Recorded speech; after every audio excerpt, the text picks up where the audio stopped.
سیدنا برا بن عازب رضی اللہ تعالیٰ عنہ سے مروی ہے کہ رسول اللہ صلی اللہ علیہ وآلہ وسلم جب مدینہ منورہ پہنچے تو سب سے پہلے اپنے اجداد یا ماموں کے پاس ٹھہرے جن کا تعلق انصار سے تھا۔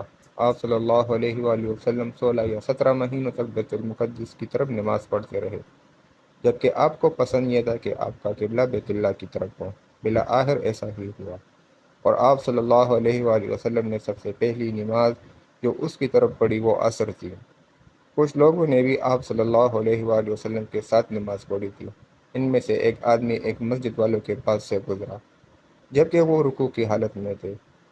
اس نے ان سے کہا، میں اللہ کو گواہ بنا کر کہتا ہوں کہ قبلہ تبدیل ہو چکا ہے، اور میں نے رسول اللہ صلی اللہ علیہ وآلہ وسلم کے ساتھ مکہ کی طرف نماز پڑھی تھی۔ وہ یہ اعلان سن کر رکوع کی حالت میں بیت اللہ کی طرف پھر گئے۔ رسول اللہ صلی اللہ علیہ وآلہ وسلم کو یہ بات پسند تھی کہ آپ کو بیت اللہ کی طرف پھیر دیا جائے، لیکن جب آپ صلی اللہ علیہ وآلہ وسلم بیت المقدس کی طرف نماز پڑھتے تو یہودیوں اور اہل کتاب کو یہ اچھا لگتا تھا، کیونکہ اس کو وہ اپنی اقتداء سمجھتے تھے۔ اس لیے جب آپ صلی اللہ علیہ وآلہ وسلم نے اپنا رخ بیت اللہ کی طرف پھیر لیا تو انہوں نے اسے برا جانا۔ مسند احمد کی حدیث ہے۔